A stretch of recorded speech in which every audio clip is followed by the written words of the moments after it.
Back again in Slay the Gods. In the previous episode, before the exam starts, we are introduced to the Special Forces, or Mask Squad.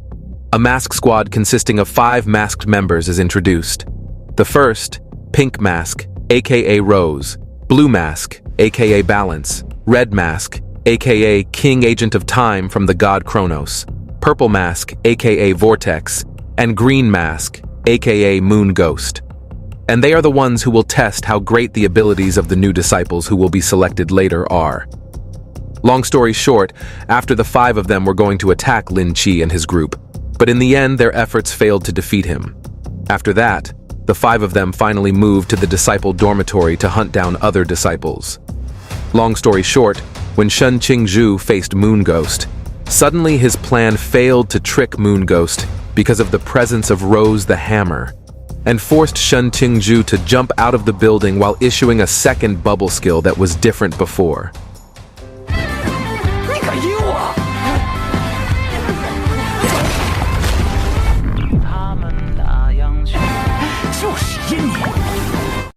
It is said that when the oxygen and nitrogen content in the air is compressed in a certain portion, it will create a combustion condition when exposed to a slight spark. And that is the method used by Shen Qingzhu to produce explosion-type bubbles when he is currently facing the Moon Ghost that has caused him trouble.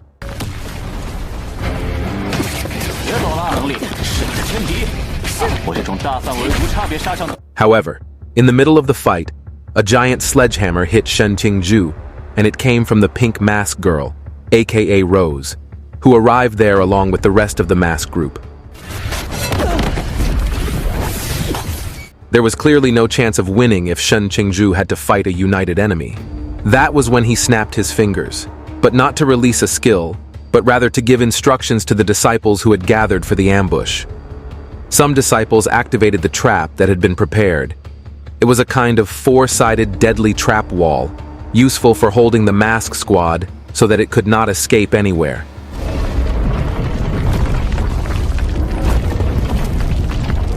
Not only that, to be able to ensure victory, the disciples who had prepared on the top floor of the dormitory also simultaneously issued machine guns, which without lingering were immediately fired at the mask squad. As a defense to block the rain of fire, the Purple Mask, aka Vortex, uses the power of the Purple Dome as a barrier, but it is not an absolute defense, and it is only a matter of time until it can be penetrated. And it was all Shen Qingzhu who was the most outstanding, because he could gather almost all the new disciples in one place, and they were all willing to work under his command. Putting the pressure back on, Shen Qingzhu unleashed 2 rocket launchers at the masked squad, the attack making it even harder for Vortex to hold its ground. At the crucial moment, Agent of Time, or the captain of the mask squad, who had previously taken no action, finally had to step in. When he slightly drew the sword he carried from its scabbard, a bluish domain appeared in a certain distance, making the living beings within it seem to slow down. At the same time, the captain also unleashed a series of sword slashes into the air.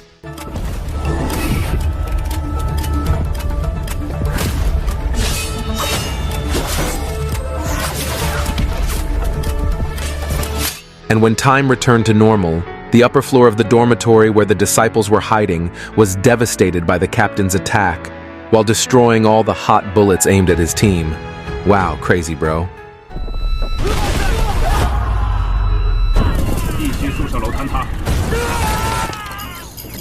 The captain's brutal attacks eliminated some of the disciples in such a short period of time, and the numbers are still growing.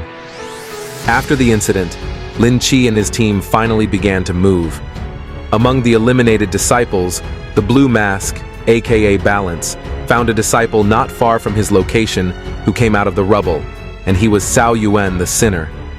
While sitting cross-legged, Cao Yuan so casually asked Balance to eliminate him immediately.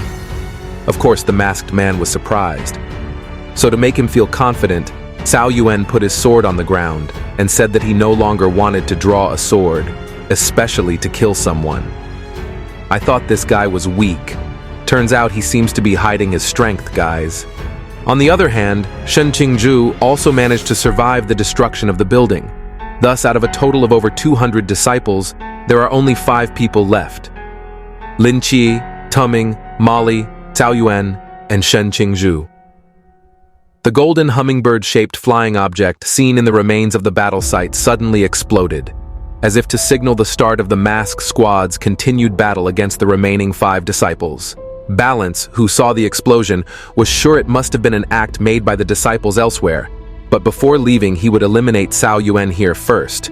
Before that happened, Molly came to attack to distract Balance, while Cao Yuan was saved by Linchi and Tuming. But it looks like Linchi has to stay because the figure who has the title King Agent of Time has now arrived there. Linchi asked Tuming to take Cao Yuan away with him while he would duel with the captain of the mask squad. 那交给你了。请把七叶兄调整完成。 Balance, who is basically a support, doesn't look to be at an advantage when facing Molly, a melee fighter who has a high level of Forbidden Ruin. That's why here Rose, the hammer, would take his place. Rose smashed Balance as far as she could with her punches, and the battle between the two ladies continued. Cao Yuan, who was being carried by Tuming, had heard that Tuming referred to his previous disciple as Chie, which made him curious as to who Lin Chi's last name actually was. Instead of asking names in such a situation, it was better to find a safe place first, said Tuming. But in fact, they were no longer safe when suddenly Moon Ghost unleashed a guerrilla attack on Tuming. But it wasn't that easy. Tuming didn't take any damage because he had the protection of a defense-type forbidden item, the Yaoguang 36 Changes necklace, and as a weapon to attack, he also had the forbidden item Yaoguang's flying wheel, which was listed in the non-more 171 high-risk order. For those who don't understand, please check the description column to see the level of Forbidden Ruin, guys. After Moon Ghost chose to hide and delay attacking, Tuming told Cao Yuan not to just stand there, to help out a little, or as long as he was near Tuming, he wouldn't get hurt because Tuming had a pretty good defense. And again, Tuming took out the most expensive forbidden item, a single pair of glasses called True Eye, number 315, which was made to be able to see illusory objects or invisible creatures. And by utilizing the item, he could now see Moon Ghost quite clearly, making the invisible ability useless. Before attacking Moon Ghost again, Tuming finally revealed that the person called Chie was Linchi. He said it because Cao Yuan asked too many questions about the MC. While Tuming continued to fight, Cao Yuan recalled his master's words, which contained some kind of meaning related to a great and noble figure. Was it Linchi, since he was a divine agent and had previously given Cao Yuan some encouragement? If it was, then Linchi was the main reason why this sinner had come to the training camp. Cao Yuan picked up his sword again, and it seemed that from here on, he would take action immediately.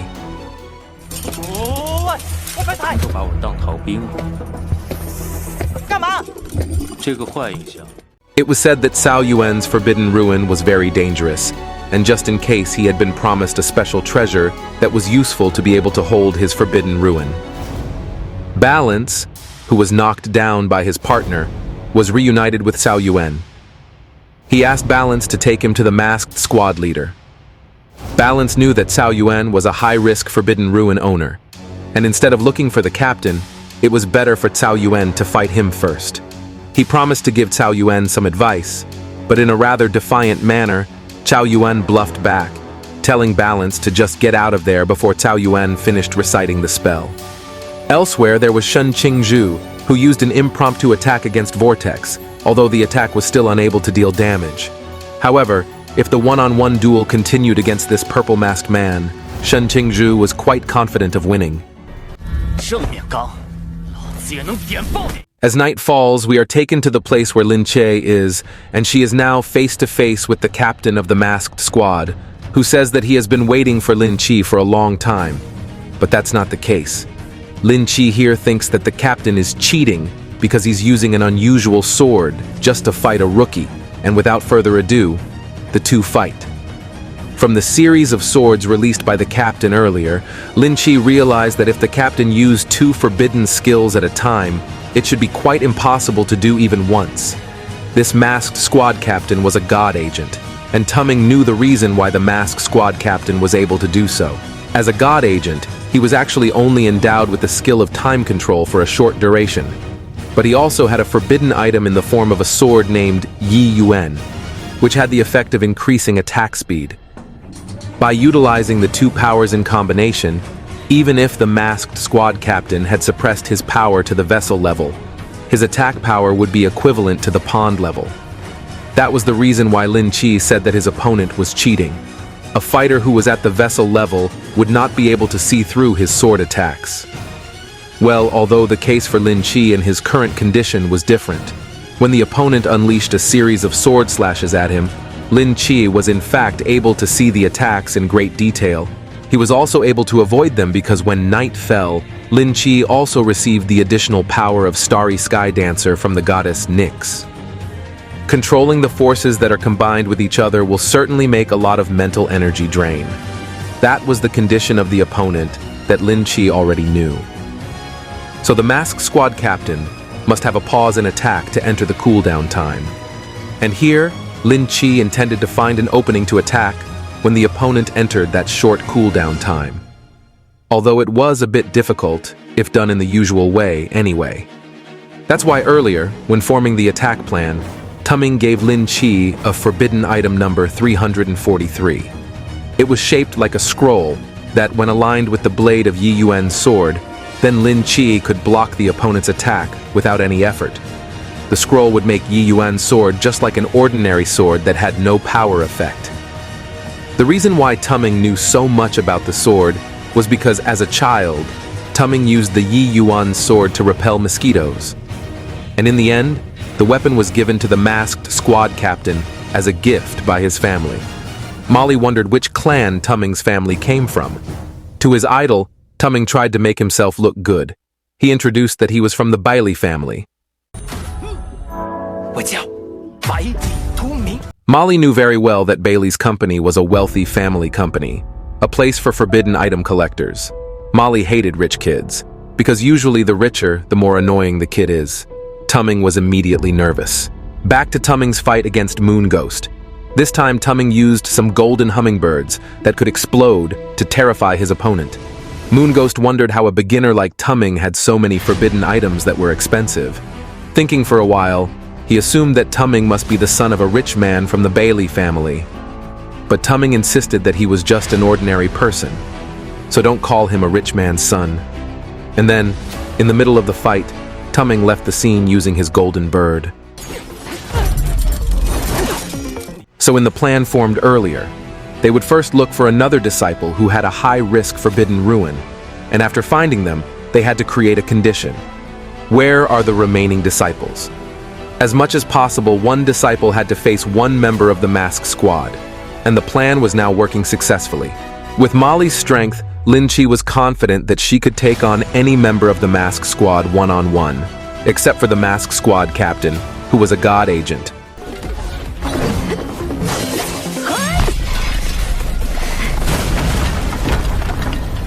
There was also the disciple Shen Qingzhu, who faced off against Vortex. The man was considered likely to allow the disciples to win. It was seen that when Vortex showered him with swords from the air, he could block the attack quite easily.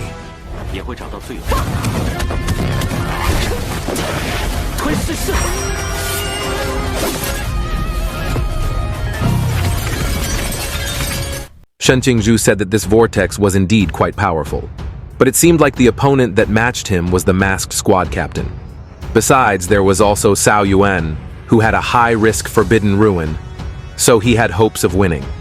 And there, unexpectedly, Balance was still waiting for that Cao Yuan to finish his spell. Right at that moment, Chou Yuan had finished his spell, and when he pulled the sword from its sheath, a dark and terrifying energy began to envelop the man's entire body, making him transform into a demonic form. When entering this mode, Chou Yuan would lose his consciousness, while his body will be driven by a savage killer instinct.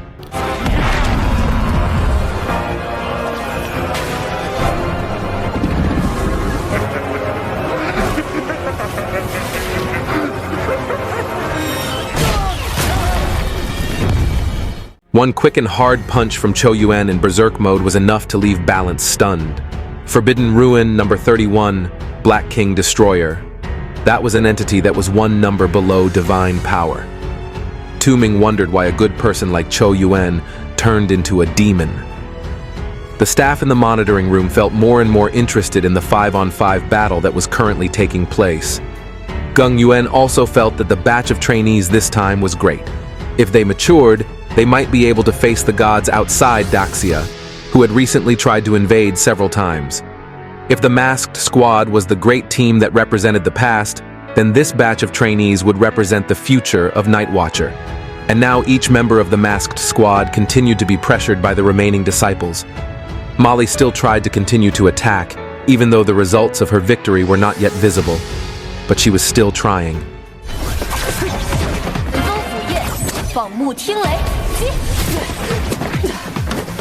Shen Qingzhu, with his great skills, was now making the vortex look completely overwhelmed. It seemed like it was only a matter of time before the vortex's mask was revealed.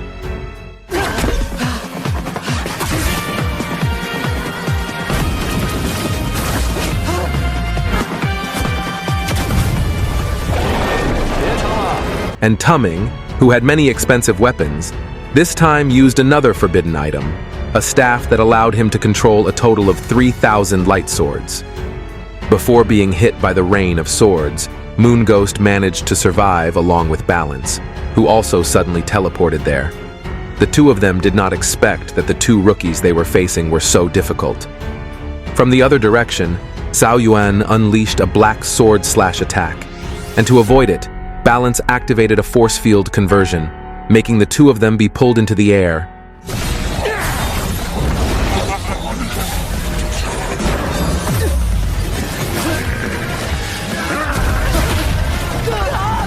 Not letting him escape, Cao Yuan unleashed a dark force from the ground to pull the two mask team members. When Tu Ming intended to praise Cao Yuan for being so great, Tu Ming was instead targeted by Cao Yuan's demon mode.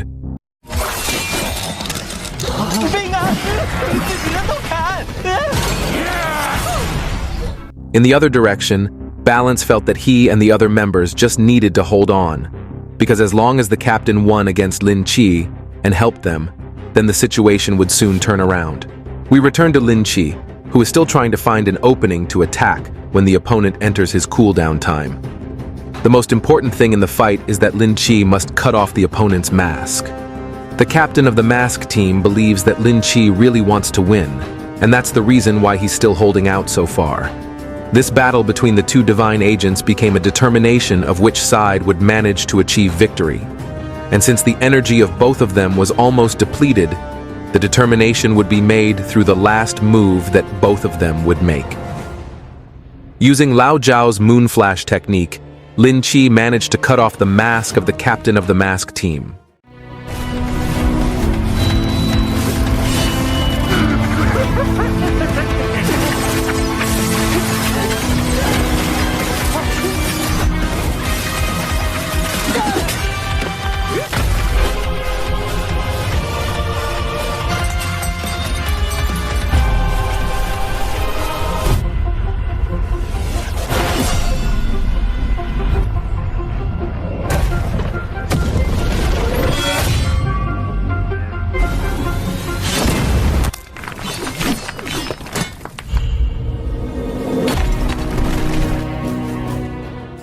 The scene closes with Lu Liang from Church of Ancient God taking a bath with Lisa. It was then that he got a call from his superiors that in a few days he was asked to infiltrate the Night Watcher training camp. He will later meet an insider, who seems to be a training staff there. So that's the explanation of Slay the Gods Episode 8. Okay, thank you very much for watching until the end, and don't forget to support you with likes, subscribes, and comments. And the final word from me, bye.